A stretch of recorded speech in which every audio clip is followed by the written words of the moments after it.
ขอกราบถวายความนอบน้อมแด่พระรัตนตรัยถวายความเคารพพระมหาเถระพระเถรานุเถระทุกท่านขอเจริญสุขญาติโยมสาธุชนที่กำลังติดตามรับฟังรายการต่างๆจากสถานีวิทยุแห่งนี้ทุกท่านขอนำท่านผู้ฟังเข้าสู่รายการคดีโลกคดีธรรมพบกันในวันนี้วันขึ้น5 ค่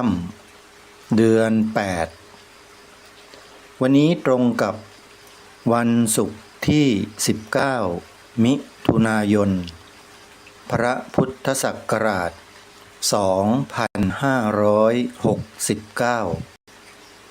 รายการคดีโลกคดีธรรมมาพบกับสาธุชนเป็นประจำทุกวันทางสถานีวิทยุพระพุทธศาสนาแห่งชาติคลื่นต่างๆซึ่งท่านผู้ฟังสามารถติดตามรับฟังรายการนี้ได้หลายช่องทางแรกก็คือทางสถานีวิทยุภาคพื้นดินในจังหวัดต่างที่ออกอากาศมีอยู่หลายช่วงเวลา9 นาฬิกาก็มี10 นาฬิกาก็มี11 นาฬิกา13 นาฬิกา17 นาฬิกาและ1 นาฬิกาหรือตี 1กลางดึกก็มีรายการนี้ออกอากาศหลายสถานีถ้าหากท่านผู้ฟังที่สนใจใครจะติดตามรับฟังรายการนี้ไม่ให้พลาดท่านต้องดาวน์โหลดแอปพลิเคชันวิทยุพุทธศาสนาทั่วไทยไว้ในโทรศัพท์มือถือของท่านก่อนแล้วสถานีวิทยุที่ออกรายการคดีโลกคดีธรรมแต่ละสถานีจะมาปรากฏอยู่ในโทรศัพท์มือถือของท่านทั้งหมดและท่านก็เลือกรับฟังตามเวลาที่ท่านคิดว่าเหมาะสมตั้งแต่9 นาฬิกา10 นาฬิกา11 นาฬิกา13 นาฬิกา17 นาฬิกาและตี 1กลางคืนและความสะดวกของท่านสถานีวิทยุที่ออกอากาศแต่ละเวลานั้นมีดังต่อไปนี้เวลา9 นาฬิกา9 โมงเช้าให้ท่านใช้ปลายนิ้วของท่านแตะไปที่สถานีวิทยุวัดหนองกายซึ่งมีอยู่ในแอปพลิเคชันนี้แล้วท่านรับฟังได้เวลา9 นาฬิกาและบางโอกาสสถานีวิทยุวัดอารามมงคลก็ออกอากาศในเวลานี้เช่นกันต่อจากนั้นเวลา10 นาฬิกาให้ย้ายไปฟังอีกสถานีหนึ่งออกพร้อมกัน3 สถานีในเวลา10 นาฬิกานั่นก็คือวัดป่าจริยธรรมวัดศรีอุดมวงศ์และวัดสามชุกทั้ง3 สถานี3 วัดนี้ออกรายการคดีโลกคดีธรรมให้ท่านผู้ฟังติดตามรับฟังกันในเวลาเดียวกันคือ10 นาฬิกาจากนั้นเวลา11 นาฬิกาตอนเพลท่านสามารถรับฟังได้อีกครั้งหนึ่งทางสถานีวิทยุพระพุทธศาสนาแห่งชาติประจำจังหวัดเชียงใหม่และคลื่นธรรมะสีขาวเพื่อชาวประชาวัดปากทางเจริญอำเภอดอยหล่อจังหวัดเชียงใหม่ออกอากาศพร้อมกันพร้อมด้วยเครือข่ายธรรมะคลื่นสีขาว ในเวลา 11 นาฬิกาท่านสามารถติดตามรับฟังได้จากนั้นเวลา 13 นาฬิกาหรือบ่ายโมงตรงท่านสามารถรับฟังได้อีกครั้งหนึ่งทางสถานีวิทยุวัดบ้านปลาคูนอยู่อำเภอโพนทรายจังหวัด101 104.50 เมกะเฮิรตซ์รับฟังทางแอปพลิเคชันได้เช่นกันบ่ายโมงตรงนะโยมนะถ้าหากเวลาดังกล่าวมาทั้งหมดท่านไม่สามารถฟังได้ท่านยังสามารถรับฟังได้ตอนเย็นๆเวลา 17 นาฬิกา 5 โมงเย็นได้อีกครั้งหนึ่งทางสถานีวิทยุวัดฝายหินอำเภอเมืองจังหวัดเชียงใหม่ FM 104.50 เมกะเฮิรตซ์และอีกช่วงหนึ่งช่วงสุดท้ายของวันเวลาตี 1ใครที่ทำภารกิจดึกๆนอนดึกหรือตื่นมากลางดึกก็เปิดฟังรายการคดีโลกคดีธรรมได้ทางสถานีวิทยุวัดฝายหินตำบลสุเทพอำเภอเมืองจังหวัดเชียงใหม่ FM 104.50 เมกะเฮิรตซ์พร้อมด้วยเครือข่ายสถานีวิทยุที่เอ่ยนามมาทั้งหมดก็จะมีลูกข่ายรับสัญญาณถ่ายทอดรายการคดีโลกคดีธรรมอยู่อีกหลายสถานีญาติโยมรายการนี้ไม่ใช่รายการธรรมะนะโยมนะเป็นรายการปลุกจิตสำนึกให้พวกเราคนไทยเนี่ยให้เห็นความสำคัญของธรรมะในพระบวรพุทธศาสนาและช่วยกันทำรงรักษาความมั่นคงของพระบวรพุทธศาสนาไว้ด้วยกันเพราะพระพุทธศาสนาเท่านั้นที่ทำให้ประเทศไทยเรารอดมาได้อยู่รอดปลอดภัยไร้กังวลเพราะเรามีบรรพชนที่สืบสารรักษาต่อยอดพระธรรมคำสอนของพระสัมมาสัมพุทธเจ้ามาโดยตลอดไม่เคยขาดสายเลยแล้วก็ได้ออกเป็นกฎกติกาของสังคมไว้อย่างเหนียวแน่นมาโดยตลอดเช่นกฎมนเทียนบานอันนี้ต้องขอบอกกับท่านผู้ฟังเลยว่าเพราะกฎมนเทียนบานนี่แหละจึงทำให้ประเทศไทยนั้นยังคงรักษาความเป็นไทยเป็นเอกราชนครมาได้จนถึงวันนี้และจะคงไว้ตลอดไปถ้าตราบใดที่กฎมนเทียนบานยังศักดิ์สิทธิ์และยังคงถูกนำมาใช้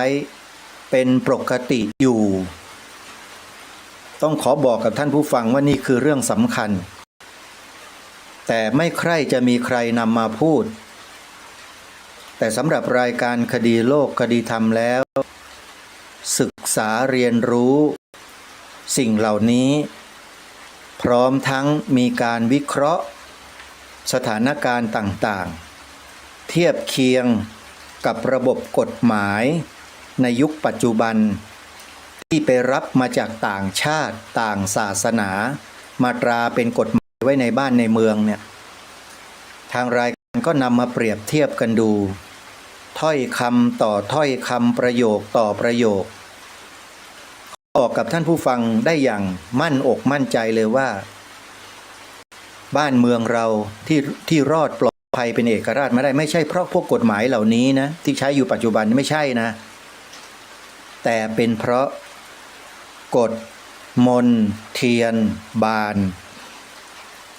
ถ้าหากว่าอยากจะรู้จักกฎมนเทียนบานคืออะไรเป็นยังไง เดี๋ยวนี้เขามีเผยแพร่ในโลกโซเชียลเยอะแยะท่านลองพิมพ์ชื่อกฎมนเทียนบานแล้วไปหาอ่านกันดู หรือจะสอบถาม AI ดูก็ได้ Chat GPT Gemini หรือ Canva Canva นี่มันทำรูปเนาะใช่ Canva นี่แต่งนะฮะมีอยู่หลายโปรแกรมนะ AI นะโยมที่สามารถตอบคำถามท่านได้แม้แต่ Google ก็ตอบได้แต่เดี๋ยวนี้ Google เนี่ยสู้ AI ไม่ได้นะ Google ก็พยายามพัฒนาตัวเองขึ้นมาให้มีพวก Gemini นี่ของ Google นะแล้วก็ของอะไรล่ะที่ใช้เป็น AI เดี๋ยวนี้ Meta อย่างเงี้ยนะไปทดลองใช้กันดูแล้วท่านก็จะทราบว่าระบบพวกนี้มันมีความอัจฉริยะอย่างไรแล้วเราจะใช้อย่างไรให้เกิดประโยชน์สูงสุดให้กับชาติให้กับพระบวรพุทธศาสนาให้กับสถาบันพระมหากษัตริย์ของเรามีความมั่นคงถาวรตลอดกาลนี่แหละคือสิ่งที่เราจะต้องคิดและหาวิธีการที่จะช่วยกันทำทางรายการก็มีวิธีของทางรายการที่ทำอยู่มาโดยตลอดรณรงค์ให้พวกเราเนี่ยทำกันแบบง่ายไม่ต้องลงทุนไม่ต้องลงแรงอะไรกันเยอะแค่เอ่ยปากเอ่ยวาจาออกมาเป็นภาษามนุษย์2ประโยคที่ทางรายการรณรงค์เนี่ย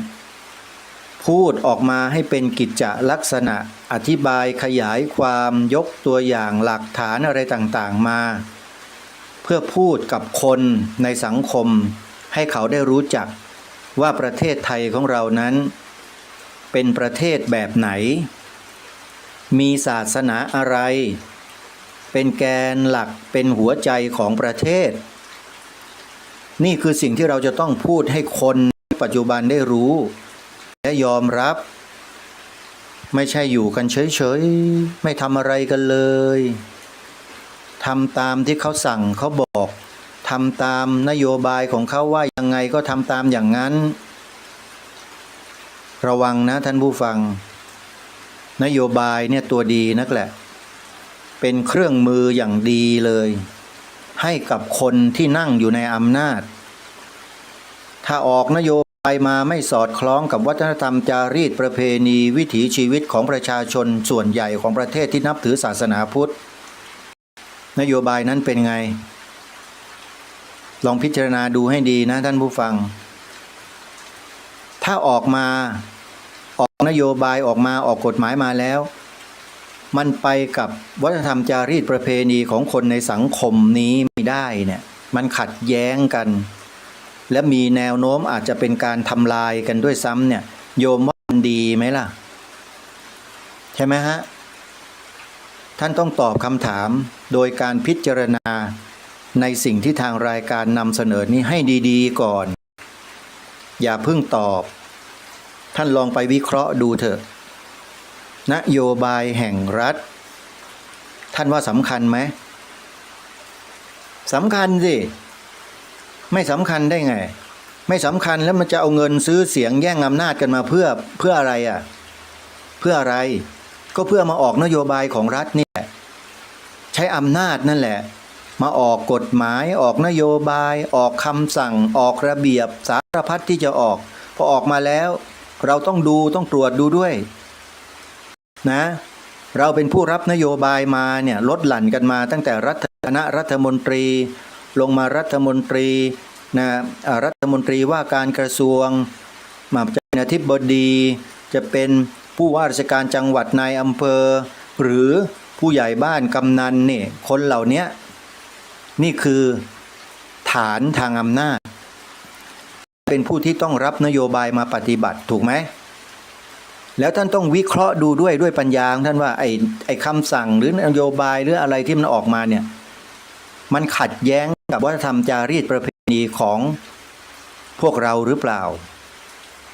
ไม่ใช่สุ่มสี่สุ่มแปดเขาสั่งอะไรมาเขาออกอะไรมาก็ทำตามเขาหมดบางทีมันอาจจะมาทำลายรากเหง้าของบ้านเมืองของสังคมตัวเองก็ได้ใครจะรู้ล่ะจริงไหมเหมือนอย่างที่ทางรายการหยิบยกขึ้นมาพูดอยู่ทุกวันเนี่ยเรื่องของการบิดเบือนความหมายสีขาวธงชาติเนี่ยท่านคิดว่ามันออกมาจากไหนล่ะไอ้การบิดเบือนเนี่ยตาสีตาสายายมียายมาทำได้ไหมไม่ได้มันออกมาจากคนมีอำนาจถือนโยบายของรัฐแล้วก็จัดการทำอะไรต่อไม่อะไรมาเนี่ยเขาเรียกว่ามันขัดแย้งต่อว่าทำจารีตประเพณีของสังคมรายการนี้จึงนำมาตีแผ่มาเปิดเผยมาวิเคราะห์ให้ฟังอธิบายความให้ฟังยกหลักฐานมาให้ท่านได้ยินได้ฟังกันชัดๆว่าเขาทำแบบนี้แล้วสิ่งที่ถูกต้องคือแบบนี้สิ่งที่เขาทำนะมันจึงขัดแย้งกับสิ่งที่ถูกต้องอยู่แล้วเป็นการทำลายไม่ใช่สร้างสรรค์แล้วก็ชวนพวกเราเนี่ยมาช่วยกันระวังและป้องกันไม่ใช่ไปทำลายคนพวกนั้นไม่ใช่ไปด่าไปว่าไม่ใช่ไปตีไปเอาผิดไม่เคยเลยทางรายการไม่เคยเลยที่จะบอกให้ทุกคนจัดการไปแจ้งตำรวจมีไหมรายการนี้เคยยุให้พวกเราไปแจ้งตำรวจจับคนพวกนี้ป่ะไม่มีไปทำไมมีแต่จะบอกให้พวกเราเนี่ยที่ฟังรายการกันเนี่ยช่วยกันสิช่วยได้ทำไมจะไม่ได้เราอย่าคิดว่าทำไม่ได้ทำได้แต่เราไม่ทำกันเองเราอยู่เฉยๆกันฟังรายการนี้แล้วก็นิ่งๆฟังรายการนี้แล้วก็เฉยๆโอ้ย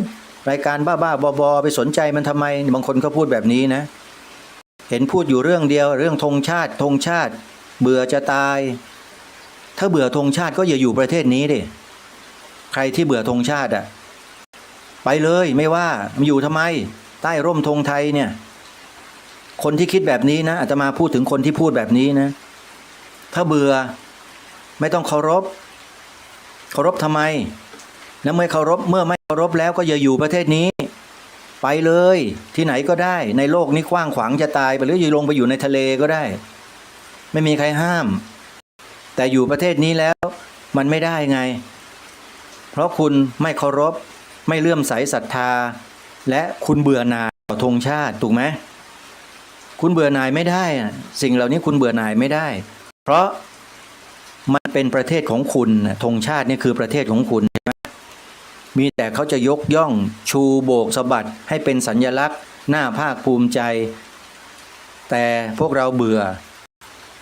รายการคดีโลกคดีธรรมเนี่ยขอบอกนะว่าคนไทยเบื่อไม่ได้นะธงชาติเนี่ยคุณจะต้องศึกษาให้มากยิ่งขึ้นต้องรู้ให้มากยิ่งขึ้นต้องเท่าทันอะไรให้มากยิ่งขึ้นไม่เช่นนั้นเดี๋ยวเขาจะเอาธงชาติไปเปลี่ยนธงกทมธงประจำเมืองหลวงของประเทศไทยธงกรุงเทพเขาเปลี่ยนมาแล้วนะท่านผู้ฟังทราบไหมธงประจำกรุงเทพมหานครเขาเปลี่ยนไปแล้วนะเปลี่ยนจากสีขาวเป็นสีเขียวซาอุดิอาระเบียไปแล้วนะแล้วคุณรู้ไหมนะหมายถึงอะไรสีเขียวเนี่ยคุณอย่าคิดว่าไม่มีความหมายนะสีเขียวนะเขาภาคภูมิใจนะคนพวกนั้นที่เขาอยู่ในกทมนะที่เขาทำหน้าที่กันอยู่ตรงนั้นนะเขาภูมิใจนะที่เขาสามารถเปลี่ยนแปลงธงประจำเมืองหลวงของประเทศไทยได้เนี่ยเขาภาคภูมิใจกันมากรู้ไหมและไอ้พวกเราคนไทยที่นับถือศาสนาพุทธที่เข้าไปมีอำนาจเป็นสกสขนี่กำลังเลือกตั้งกันอยู่เนี่ยกำลังเลือกกันอยู่เนี่ยเขามีความภาคภูมิใจในความเป็นของตัวเองหรือเปล่าเข้าไปแล้วเคยสนใจที่จะเปลี่ยนจากสีเขียวกลับมาเป็นสีขาวไหมไม่มีหรอกเพราะอะไรอุดมการณ์ไม่มีไงไม่มีอุดมการณ์ในความรักชาติศาสนาพระมหากษัตริย์อย่างจริงใจไงไม่มีถ้ามีคุณต้องเปลี่ยนกลับสิอันนี้ไม่มีไงไม่มีใครพูดสักคนหนึ่งธงกทมเปลี่ยนเป็นสีนี้แล้วเมื่อก่อนไม่ใช่สีนี้ไม่มีใครพูดนะในกทมแม้แต่ผู้ว่าก็ไม่พูดแล้วเมื่อถึงวันสำคัญทางพระพุทธศาสนาอย่างที่เคยพูดในรายการมาฆวิสาขะอาสาฬหะ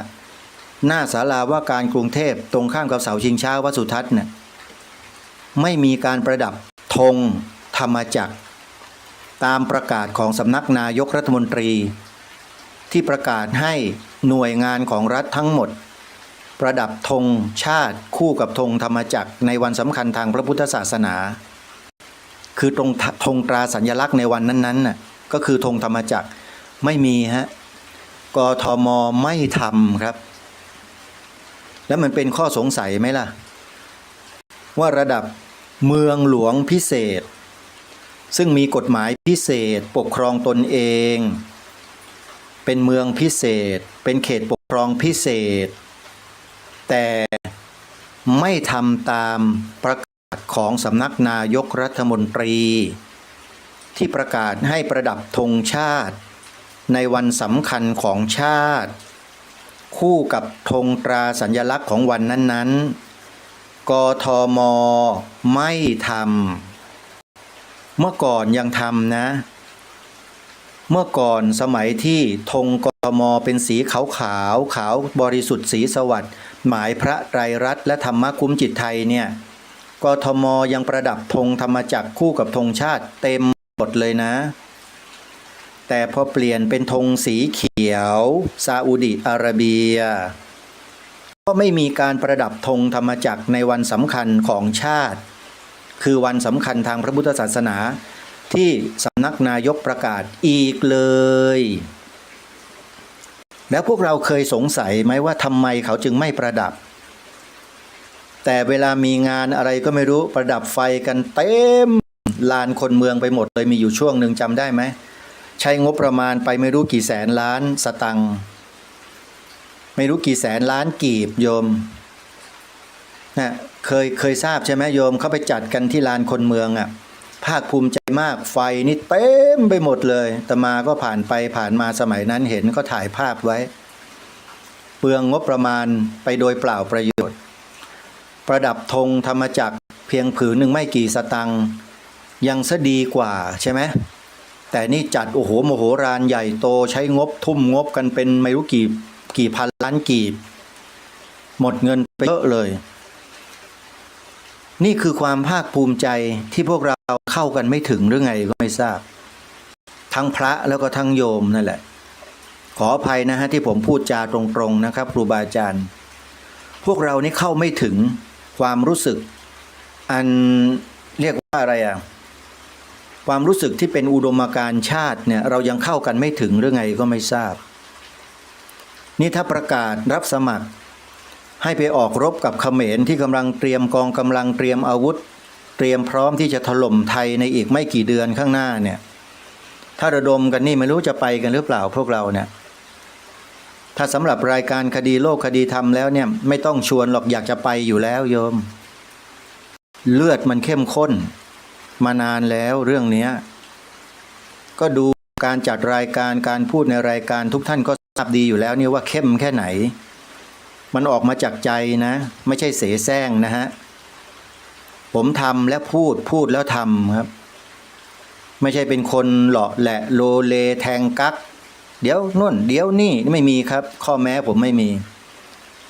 นะไม่ต้องให้ใครมาไหว้วานไม่ต้องให้ใครมาสั่งในการกระทำสิ่งเหล่านี้เพื่อประโยชน์ของชาติบ้านเมืองเนี่ยผมทำเองเลยเหมือนอย่างรายการเนี้ยทำแล้วคนเขาก็ไม่ค่อยชอบก็มีเขาไม่ชอบสำเนียงภาษาที่พูดวาจาที่กล่าวเขาไม่ชอบกันนะเขาชอบอะไรคำหวานอ้อล้ออ้อล้อโอ้ยบริจาคทุ่มเทเยิมจ๊ะเยิมจ๋าเยิมจ๊ะจ๊ะจ๋าจ๋านะเยิมชอบจังไม่เป็นไรโยมไม่ได้ว่าอาตมากำลังพูดถึงว่าคนเราเนี่ยนะเวลาจะพูดหรือจะฟังเรื่องรักชาติศาสนาพระมหากษัตริย์เนี่ยโยมอย่าไปสนใจไอ้คำหวานยกยอปั้นนะโยมอย่าไปสนเลยมันไม่ได้ประโยชน์อะไรหรอกพอถึงเวลานั้นแล้วเนี่ยมันใช้อะไรไม่ได้เลยเขมรจ๋าหยุดยิงนะจ๊ะอย่ายิงฉันเลยเขมรน่ารัก ใช้ได้ไหมโยมไม่มีทางใช่ไหมมีแต่จะหึมอย่างเดียวเท่านั้นแหละนี่มันเป็นอย่างนี้สถานการณ์จริงๆเพราะฉะนั้นสิ่งที่ทางรายการปรารภและพูดกับพวกเราท่านทั้งหลายเนี่ยมันคล้ายๆกับสงครามชนิดหนึ่งแต่มันคือสงครามจิตวิทยาที่เราสามารถนำมาใช้ให้เป็นประโยชน์ต่อสังคมประเทศพระพุทธศาสนาและสถาบันพระมหากษัตริย์ของเราได้ด้วยการกล่าวแสดงอธิบายขยายความจูงใจผู้คนในสังคมให้กลับมาสู่แนวคิดฐานคิดที่ดั้งเดิมของบรรพชนของเราให้ได้มากน้อยไม่สำคัญแต่ขอให้เราได้ทำเถอะอาตมาภาพและกระผมเชื่อว่าพี่น้องประชาชนคนไทยลูกหลานไทยของเราจำนวนไม่น้อยนะเขาพร้อมนะครับที่จะกลับมานะเนี่ยท่านพลเอกบุญสินภาคกลางแม่ทัพภาค2อดีตแม่ทัพภาค2ปัจจุบันนี้เป็นองครักษ์พิเศษในพระบาทสมเด็จพระเจ้าอยู่หัวเนี่ยนี่คือตัวอย่างของนายทหารนะในกองทัพที่อยู่ในตำแหน่งและได้ออกมาทำหน้าที่ของท่านด้วยวิธีการกล่าวพูดแสดงออกมานี่แหละแม่ทัพนายกองที่ประชาชนปรารถนาจะให้มีและให้เป็นอย่างนี้เชื่อเถอะท่านผู้ฟังถ้าหากว่าคนในระดับแม่ทัพนายกองระดับสูงแบบเนี้ยเป็นเหมือนอย่างท่านพลเอกบุญสินภาคกลางนะคนไทยเนี่ยจะดีใจมากๆและมีความสบายใจขึ้นเยอะเลยและแม่ทัพภาคที่4ท่านปัจจุบันเนี่ยที่กำลังปราบปรามโจร3จังหวัดชายแดนภาคใต้อยู่ทุกวันเนี้ยให้เวลามาตั้งกี่ปีแล้ว10 กว่าปีหรือ20 ปีแล้วล่ะไม่ยอมกลับเนื้อกลับตัวไม่ยอมกลับหัวกลับหางไม่ยอมกลับใจกันไหมแล้วอย่างเนี้ยปล่อยไว้ทำไมก็ต้องจัดการในที่นี้คือทางเจ้าหน้าที่เขามีวิธีการของเขาจัดการให้สงบให้ราบคาบคือแนวคิดน่ะให้ยอมละทิ้งแนวคิดพวกนั้นทิ้งไปเสียถ้าทิ้งแนวคิดไม่ได้มันก็ต้องตัดเหตุปัจจัยของแนวความคิดนั้นทิ้งไปด้วยมันจะได้ไม่ต้องคิดอีกตลอดกาลเข้าใจไหมวิธีการของเจ้าหน้าที่เขาเพราะคนพวกนี้มันแก้ไม่ได้เข้าใจไหมท่านผู้ฟังมันเจอใครมันก็ฆ่าทิ้งหมดมันไม่ชอบมันไม่ต้องการอะไรมันก็ทำลายทิ้งหมดแม้แต่ธงชาติของเรามันเผาแล้วเผาอีกแล้วมันก็ออกโซเชียลมาโชว์กันคนแบบเนี้ยน่ายกย่องน่าสรรเสริญน่าฟูมฟักเลี้ยงดูน่าอะไรต่อไม่อะไรไหมล่ะหรือหน้าอะไรโยมไปถามแม่ทัพภาคที่4ที่ท่านกำลังทำหน้าที่อยู่ก็แล้วกันแล้วจะรู้เองว่าควรจะทำกับคนพวกนี้อย่างไรนะเวลาคนเราเนี่ยนะโยมเวลาจะเมตตาเนี่ยมันต้องประกอบด้วยปัญญาด้วยไม่ใช่เมตตาแบบโมหะลุ่มหลงเสร็จหมดแหละถ้าเมตตาแบบลุ่มหลงเนี่ยตายไม่มีเหลือหรอกเป็นเหมือนกับอย่างพวกม้าอารีที่ทางรายการเคยปรารภม้าอารีมันถูกพวกงัวพวกควายเนี่ยเข้าไปอยู่ในคอกแล้วมันก็เบียดม้าเนี่ยออกข้างนอกเพราะว่าม้านั้นมันใจดีเมตตาไงม้าอยู่ม้าเข้ามาเดี๋ยวเนี่ยมันก็เบียดม้าออกพวกงัวพวกควายพวกนี้โยมแต่ถ้าเป็นม้าอย่างอาตมานะโยมนะงัวควายตัวไหนมาเบียดเนี่ยนะอาตมาก็จะใช้เท้าหลัง2 เท้าหรือตีนหลัง2 ตีนเนี่ยดีดกระโหลกมันให้มันเข็ดมันจะได้ไม่ต้องมาเบียดอีกอาตมาก็เลยได้ฉายาหนึ่งคือม้าดีดกระโหลกอุปมาเฉยๆโยมอย่ามาเรียกอาตมาอย่างนั้นนะไม่โกรธหรอกแต่เดี๋ยวอาตมาเรียกกลับแล้วโยมจะโกรธนะดินะอุปมาให้ฟังว่าคนเราเนี่ยถ้าจะอยู่รวมกันเป็นเอกราชรักษาเอกราชของชาติบ้านเมืองตัวเองไม่ได้เนี่ยมันจะต้องใช้ปัญญาใช้ไหวพริบใช้ปฏิภาณด้วยฉลาดอย่างเดียวไม่พอ ต้องเฉลียวอาตมาภาพเนี่ยเป็นคนช่างเฉลียวนะโยมฉลาดนั้นอาจจะไม่ค่อยฉลาดเท่าไหร่แต่เรื่องเฉลียวเนี่ยเราก็ไม่แพ้ใครเลยเฉลียวจริงๆพอมีอะไรออกมานิดนึงหรือคำหนึ่งสองคำมันมีปรากฏอยู่ในกฎหมายรัฐธรรมนูญอย่างเงี้ยอาตมานี่เฉลียวทันทีเลยศึกษาหาข้อมูลแล้วว่ามันเขียนรัฐธรรมนูญกันออกมาแบบนี้เพื่ออะไรและมันจะส่งผลยังไงก็เลยไปนั่งศึกษารัฐธรรมนูญตั้งแต่ฉบับที่หนึ่งซึ่งตราขึ้นในรัชสมัยของพระบาทสมเด็จพระปกเกล้าเจ้าอยู่หัวรัชกาลที่7เมื่อปีพระพุทธศักราช2475อ่านหมดเปลี่ยนแปลงรัฐธรรมนูญร่างใหม่แก้ไขอ่านมันทุกฉบับ19ฉบับ20ฉบับแล้วก็เทียบเคียงแต่ละมาตราที่เกี่ยวข้องกับการนับถือศาสนาฉบับแรกเขียนไว้ยังไงฉบับ2ต่อมาใส่อะไรเข้าไปฉบับ3ฉบับ4ฉบับ5คุณใส่อะไรเข้าไปแล้วนำอะไรออกมานี่คำต่อคำนะฮะ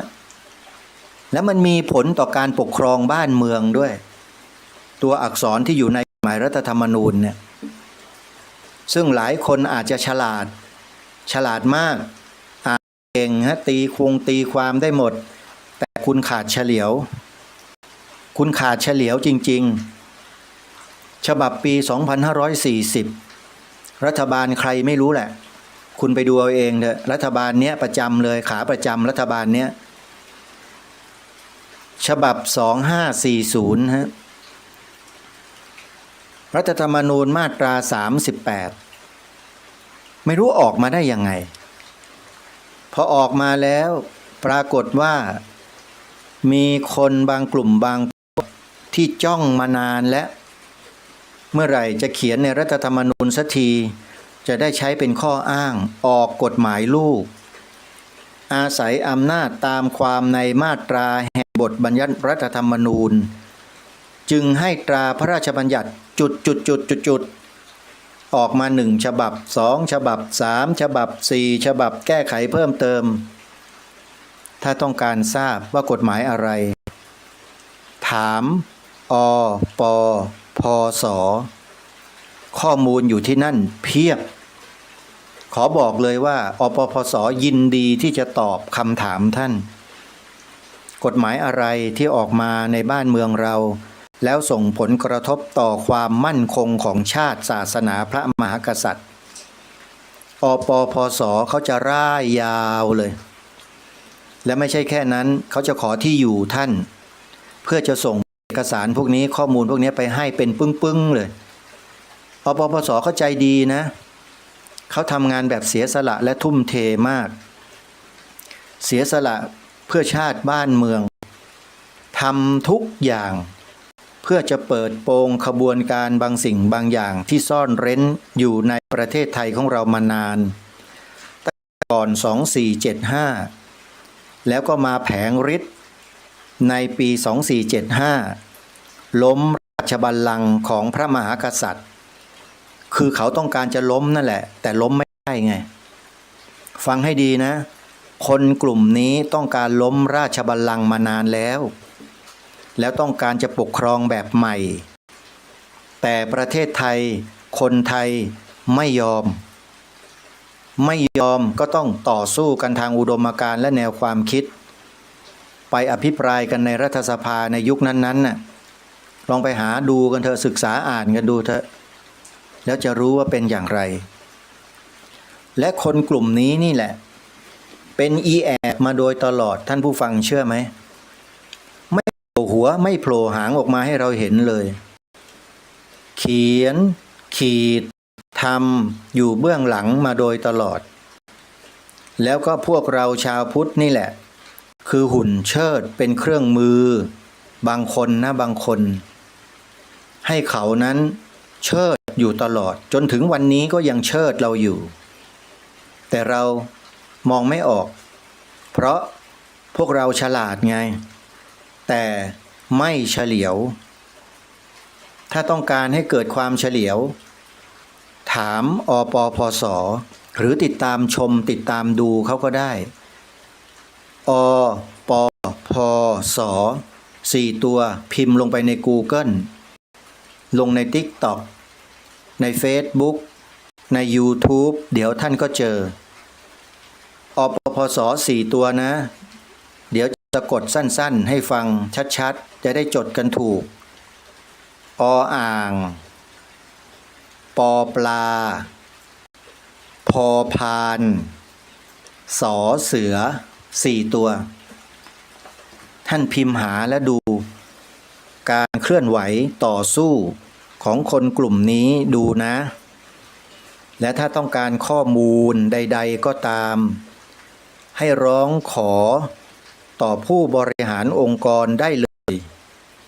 บอกเขาด้วยว่า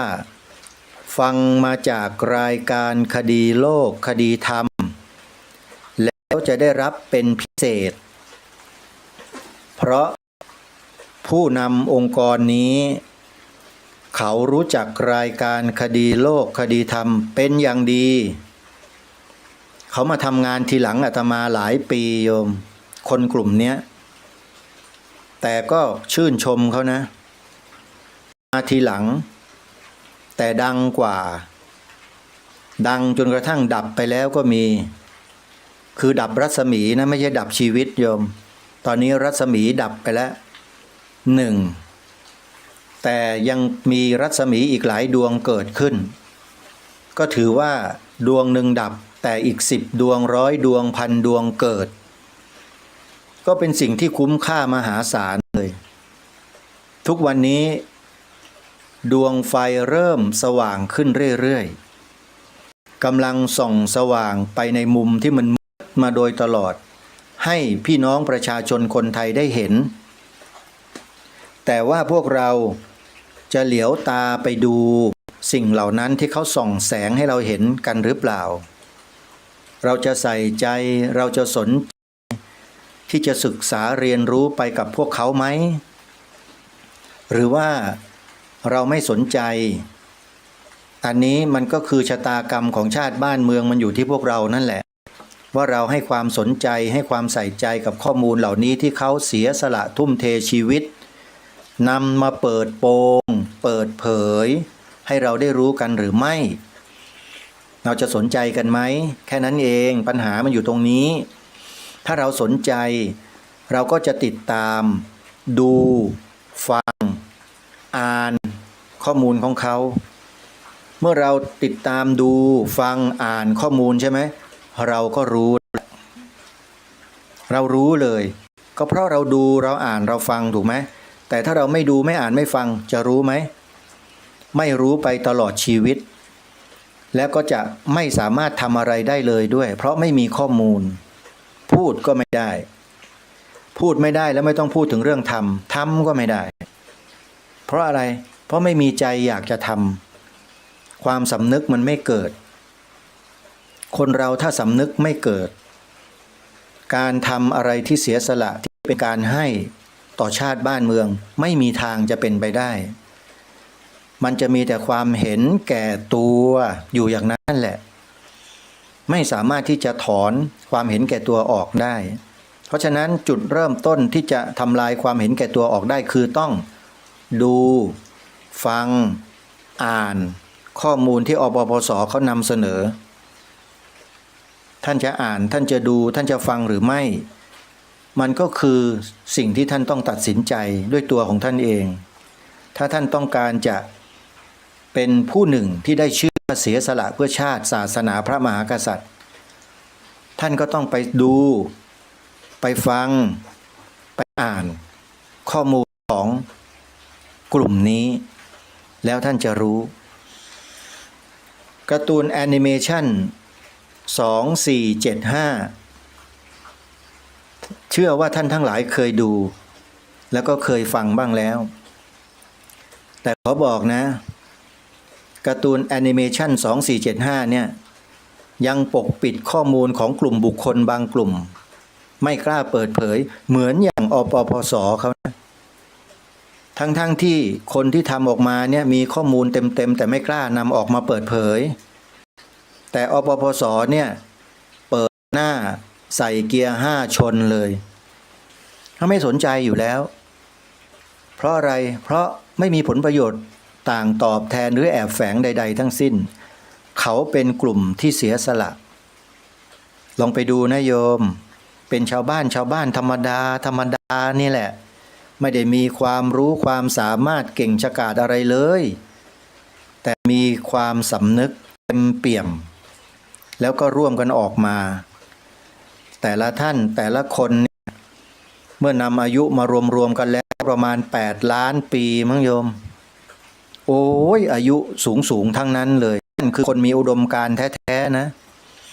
แต่จะหาเด็กๆวัยรุ่นหนุ่มสาวในยุคนี้ Gen X Gen Y Gen Z อะไรเนี่ยจะออกมาแบบเนี้ย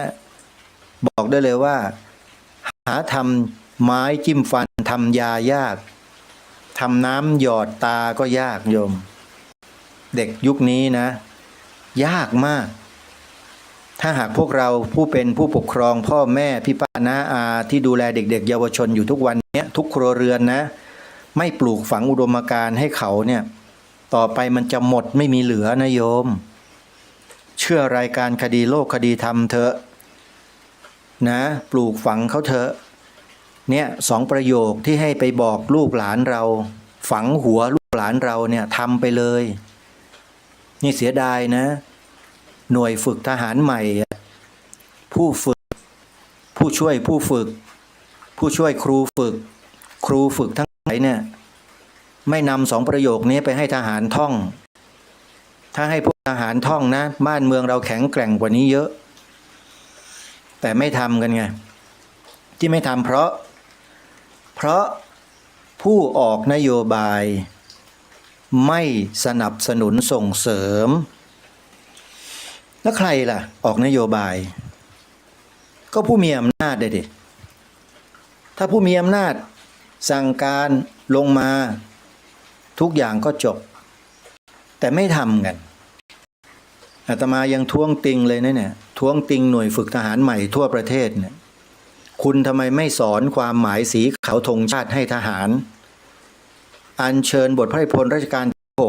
6ที่พระองค์ได้พระราชทานความหมายธงชาติไว้เนี่ยคุณไปใส่ใน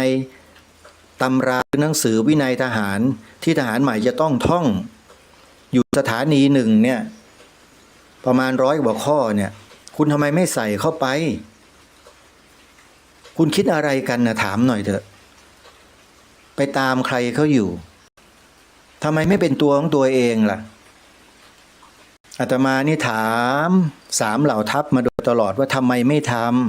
ำนะปล่อยโอกาสเวลาเนี่ยล่วงเลยไปโดยเปล่าประโยชน์ในข้อนี้เพื่ออะไรคุณอย่ามาอ้างประชาธิปไตยนะไม่เกี่ยวนะครับอันนี้คือความเป็นชาติของเราแล้วถ้าคุณมารับราชการเหล่านี้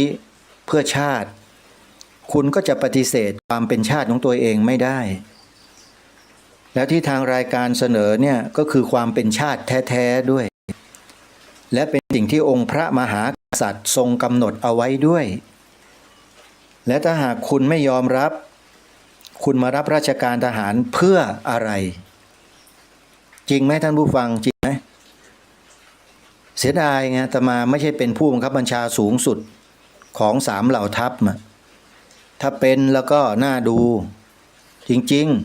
ๆประเพณีของทหารวินัยของทหารมีอยู่ตั้งแต่รัชสมัยของพระบาทสมเด็จพระจุลจอมเกล้าเจ้าอยู่หัวรัชกาลที่5และได้เสริมเติมเต็มในรัชสมัยของพระบาทสมเด็จพระมงกุฎเกล้าเจ้าอยู่หัวรัชกาลที่6ทรงพระราชทานตำแหน่งอนุสาวนาจารย์กองทัพบกกองทัพเรือกองทัพอากาศแล้วก็กำหนดระเบียบไว้ชัดเจนเลยว่าผู้ที่จะมาดำรงตำแหน่งอนุสาวนาจารย์กองทัพทั้ง3จะต้องเป็นพุทธศาสนิกชนเท่านั้นทุกวันนี้มีคนพยายามทำหนังสือเพื่อที่จะขอเพิ่มเติมตำแหน่งอนุสาวนาจารย์ให้กับคนต่างศาสนาโยมเชื่อไหม อาตมามีหนังสือนะหลักฐานนะมีหลักฐานนะฮะเป็นจดหมายที่ก็ทำถึงกรมยุทธศึกษาทหารบกอาตมามีข้อมูลนะโยมที่พูดอย่างนี้เนี่ยนี่ไงความพยายามของเขาเห็นไหมเขาพยายามจะเอาตัวบุคคลของเขาเข้าไปแทรกไปซึมไปใส่ไว้ในระบบของสังคมแบบนี้แหละในข้าราชการประจำนี่แหละอาตมาถึงถามท่านผู้ฟังไงว่าโยมถึงวันวิสาขบูชามาฆบูชาอาสาฬหบูชาและเข้าพรรษาโยมที่ดูที่หน้าหน่วยงานของรัฐสิที่ว่าการอำเภอศาลาว่าการจังหวัดนะจวนผู้ว่าหรือที่ทำการอบต.ที่ทำการกำนันผู้ใหญ่บ้านอะไรต่างๆก็แล้วแต่ดูสิเขาประดับธงธรรมจักรคู่กับธงชาติไหมถ้าไม่มีมันเป็นข้อที่เราสามารถที่จะสงสัยและก็สามารถที่จะสันนิษฐานได้ว่า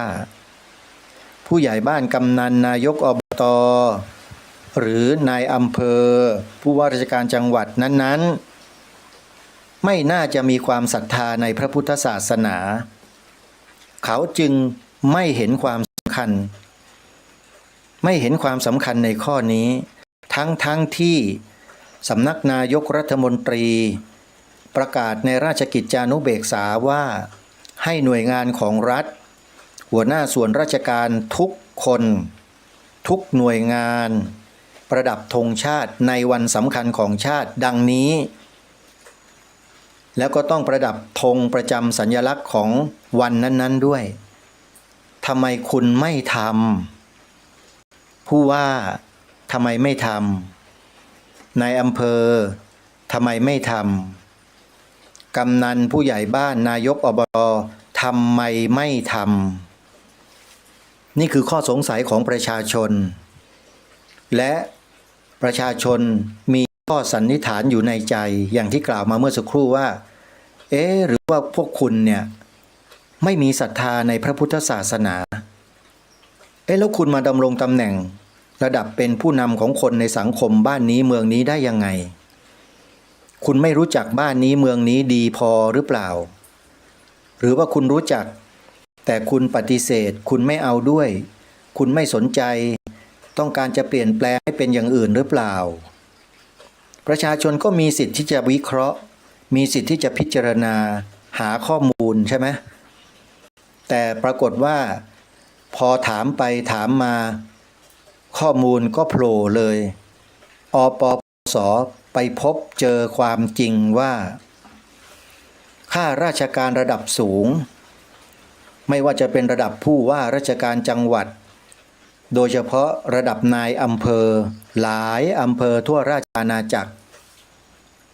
ไม่ใช่คนนับถือศาสนาพุทธโยมถ้าโยมไม่เชื่อโยมไปถามอปปส.นะ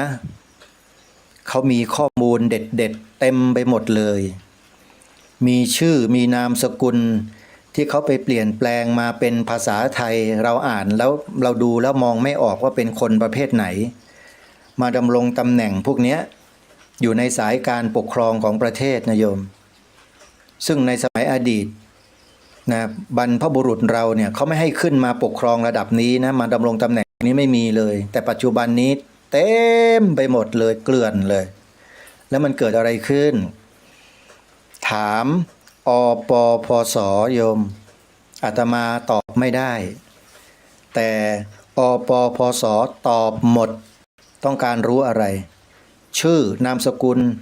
คนไหนยังไงเขาบอกหมดเลยนี่ไง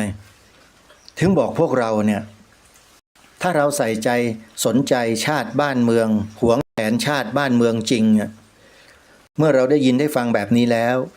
เราจะนิ่งเฉยไม่ได้เราก็จะวิ่งไปหาข้อมูลให้ได้เพื่อจะพิสูจน์ทราบดูที่ว่าไอรายการคดีโลกคดีธรรมเนี่ยมันพูดจริงหรือเปล่าถ้าเราสนใจนะแต่ถ้าไม่สนใจมันก็ไปอีกเรื่องหนึ่งนะฮะเพราะนั้นมันอยู่ที่พวกเราทุกคนท่านผู้ฟังว่าเราเนี่ยจะมายืนอยู่ณจุดที่บรรพบุรุษของเราให้เรายืนหรือไม่หรือเราจะเดินกันสเปะสปะอย่างนี้กันตลอดไป แล้วก็กลายเป็นเดินไม่ได้ตลอดชีวิตหรือไม่ตลอดกาลไหมมันอยู่ที่พวกเรานะฝากไว้นะหมดเวลาแล้วท่านผู้ฟังขอสมมติยุติรายการไว้แต่เพียงเท่านี้พบกับรายการได้ใหม่ในวันพรุ่งนี้ขอความสุขสวัสดีจะมีแด่ท่านผู้ฟังทุกท่านทุกคนเถิดเจริญพร